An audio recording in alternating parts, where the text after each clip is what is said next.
अगर पुलिस अचानक आपके घर आ जाती है और उसके पास कोई वारंट भी नहीं होता है गिरफ्तार करने के लिए, तो क्या आप दरवाज़ा खोलने के लिए मजबूर हो सकते हैं या नहीं? तो क्या आपके पास राइट्स हैं? जानिए पूरी सच्चाई।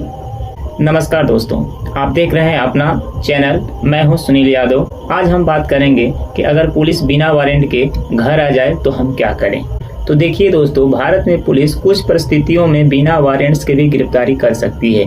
उस समय उसको वारंट्स की जरूरत नहीं होती है, बिना वारंट्स के आपको गिरफ्तार कर सकती है और आपके घर आ भी सकती है, जो सीआरपीसी के सेक्शन 41 और सीआरपीसी के सेक्शन 146 के तहत आता है। लेकिन इसका मतलब ये नहीं कि आपका अधिकार खत्म हो गया, आपके पास कोई अधिकार नहीं। तो देखिए दोस्तों, इसको थोड़ा विस्तार से समझिए। अगर मान लीजिए पुलिस आपके घर आती है और उसके पास कोई वारंट भी नहीं होता है, तो उस समय आपको किन किन बातों का ध्यान रखना है। सबसे पहला नंबर, उनसे आप पूछ सकते हैं कि आप क्यों मेरे घर पे आए हैं।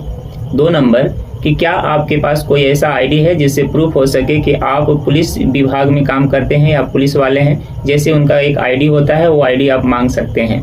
3 नंबर दोस्तों, आपको ध्यान में रखना होगा कि क्या उनके पास उचित कारण है जो आपको गिरफ्तार करने के लिए आपके घर आए हैं। एक चीज़ और ध्यान रखिएगा दोस्तों, जबरदस्ती आपके घर में वो अंदर नहीं आ सकते हैं, यह भी एक गलत है और ऐसा कभी पुलिस वाले नहीं करते हैं कि जबरदस्ती किसी के घर में ढुक करके और किसी को गिरफ्तार करते हैं। जैसे कि दोस्तों मैं पहले ही इस वीडियो में बताया हूँ कि कुछ परिस्थितियों में पुलिस बिना वारंट के भी गिरफ्तारी कर सकती है। तो जब पुलिस बिना वारंट के कभी किसी व्यक्ति को गिरफ्तारी करती है तो उस समय वारंट की जरूरत नहीं होती है, क्योंकि उस समय गंभीर अवस्था बनी रहती है।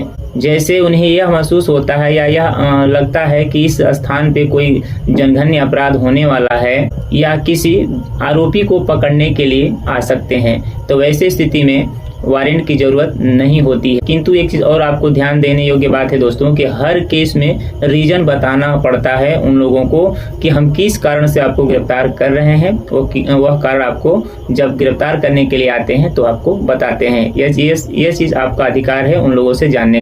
देखिए दोस्तों, यह आपका अधिकार होता है कि आप उनसे कारण पूछ सकते हैं कि आप किस कारण से मुझे गिरफ्तार करने के लिए आए हैं या किस कारण से आप मुझे गिरफ्तार कर सकते हैं। दूसरी बात कि ये भी आपका अधिकार है कि उस समय आप वकील, किसी भी जानकारी वकील से आप बात कर सकते हैं या कोई आपके जान पहचान का कोई वकील है तो उससे आप बात करने के लिए आप रोक सकते हैं और आप उनसे बात कर सकते हैं, क्योंकि ये आपका अधिकार होता है। दूसरी तरफ अगर महिला गिरफ्तार करने की बात आती है तो अगर रात का समय है तो महिला गिरफ्तार करने का नियम कुछ अलग होता है। अगर जब भी आपके साथ इस तरह का स्थिति बन जाए तो आप घबराएं नहीं, इन बातों को ध्यान में रखें।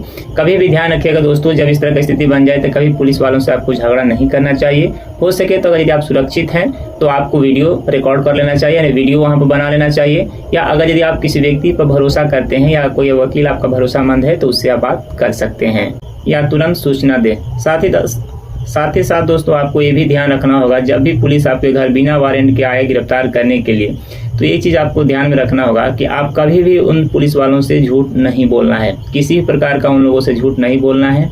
और साथ ही साथ बता दूं कि इन चीज़ों को भी ध्यान में रखना होगा कि अगर यदि पुलिस वाले कभी भी आपसे गोरा कागज़ पर अगर साइन करवाएं तो उस गोरा कागज़ पर आपको साइन नहीं करना है, क्योंकि अगर इस तरह का साइन आप कर देते हैं बिना कुछ लिखे हुए तो आगे चल करके आपके लिए हानिकारक भी हो सकता है, आप किसी केस में फंस भी सकते हैं। वारंट के पुलिस अगर यदि आपके घर आ जाती है तो इसका मतलब ये नहीं होता है कि आपका सारा अधिकार खत्म हो गया, आपके पास किसी भी प्रकार का कोई अधिकार बचा ही नहीं है। क्योंकि दोस्तों आपकी जानकारी ही आपकी सबसे बड़ी ताकत हो सकती है, क्योंकि अगर यदि आपको जानकारी नहीं होगा तो आप क्या चीज़ से लड़ सकते हैं। इसलिए जानकारी सबसे बड़ी ताकत। वीडियो पसंद आए तो लाइक करें और ऐसे ही जरूरी कानूनी जानकारी के लिए चैनल को सब्सक्राइब